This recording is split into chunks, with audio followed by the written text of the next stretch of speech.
Hey guys, it's your boy Justin. Hope everyone is having a good weekend. Hope you get to spend some time with some family, eat some good food, and have some good times. For now, we are going to be talking about the Alec Murdaugh trial. Boy, is it delivering right now. So much to talk about.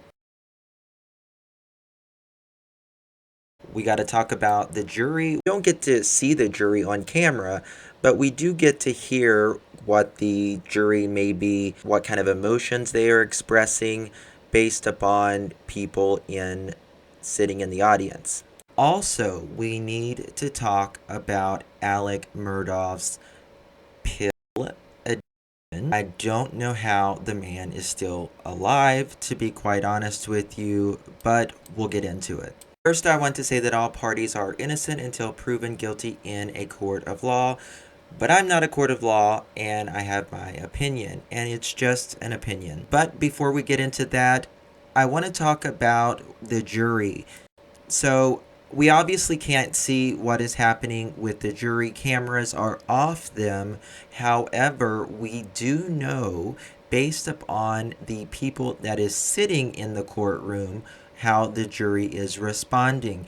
And this truthfully has me worried. When Alex Murdaugh was crying, snotting, all of the things, allegedly one of the jurors in the side there was crying as well. That is also called mirroring. Someone cries, you cry. Someone hiccups, you hiccup. Someone sneezes, you sneeze. Someone yawns, you yawn. You get the idea. So one of the jurors at least was crying. Is this a bad sign in your opinion? Do you think that Alex Murdaugh is really good at manipulating? He says himself that he would look people in the eye, take their money, and lie to them. Oh well, SOL, out of luck. So what is your thoughts on this? I really want to hear that. He said, quote, "I've had plenty of conversations where I looked them in the eye." Alex Murdaugh's victims, which we know he has taken millions of dollars from, a quadriplegic man, to Gloria's son's money, his former housekeeper, who really did a lot. Paul Murdaugh was specifically very close to Gloria. He even carried a picture of Gloria in his wallet. By a lot of accounts, Maggie was not as close to Paul as she was Buster. Gloria was more mother-like to Paul than I think we ever can imagine. Alex said that he would take money from people he cares about, and still loves. Well, if that is love, count me out. He also said, "Every single client, I look them in the eye. I believe that the people I stole money from for all these years trusted me." Do you think that he is doing this to make the jury, that he's like saying he's coming clean with all of this to the jury, and he's being the honest Alec now? Or do you think the jury is going to buy this? That is what frightens me so much. Like, is the jury going to buy this? That he's had this come to Jesus right now, and that he's trying to bear all of his sins out there, except, in my opinion, the one on Maggie and Paul, which, in my opinion, is the most important right now. Stealing money is one thing, but taking a life is another. He admitted that it was correct that in 2019, the year his now deceased son was accused of a drunken boat crash that killed Mallory Beach, he sold $3.7 million from clients and his family's firm.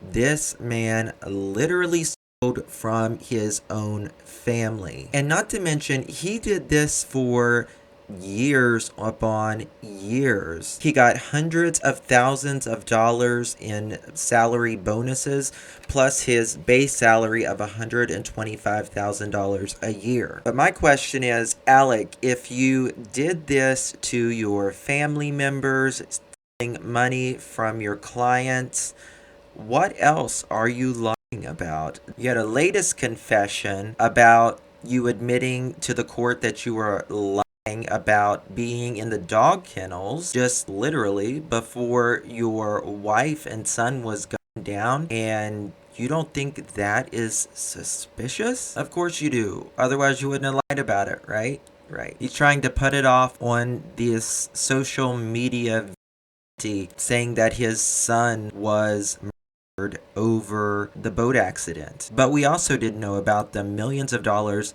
that he was stealing from his family, from his clients, from his law firm. So he tries to throw it off on someone local, trying to say that he got lots of threats. Paul got lots of threats. Paul did not tell him how many threats he was getting. And I'm sure that Paul did get threats, but I'm sure that they were all looked into. Now, while Alec was on the stand, Prosecutor Waters asked him if he had any evidence in how Alec's theory was someone off social media that could have done this to Paul and Maggie. But yet, his son and Maggie, and then Alec not say nothing about it, it doesn't ring true, in my opinion. Still then, while Alec was on the stand, you couldn't say anything, Alec. All you did was change the subject because you know, in my opinion, that this is baseless. You had to come up with something because the day before you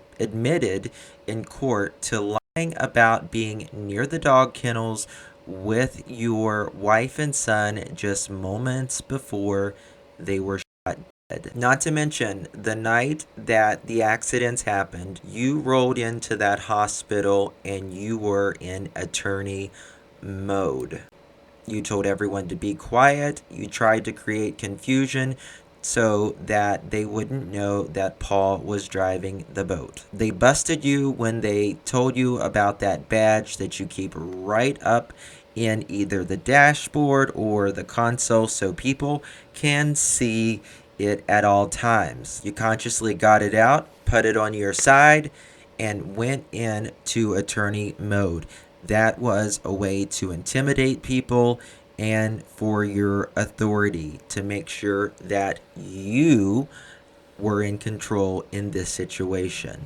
In my opinion, this is exactly what Alec had done his entire life. He pressed people. He used his family name to get places and to rub shoulders with those in power, like his own family. He even said himself, when he was getting pulled over or anything, he would put that badge right there in the console so another officer would see it, so he would be especially treated. But now I want to go back to the jury thing. Do you think Alec is selling his story to the jury and they are believing it? Do you think right now, based upon what we know and we've heard, do you think the prosecution has placed enough evidence in Alec's hands that he is 100% guilty? Or do you think, all it takes is one juror to not, to say, sorry, I don't believe he did this, and that's all it takes? They just have to create reasonable doubt. What do you think? Let me know in the comments below. Guys, I will see you on the next one. Do me a favor, hit that thumbs up button. Love you all. See you later.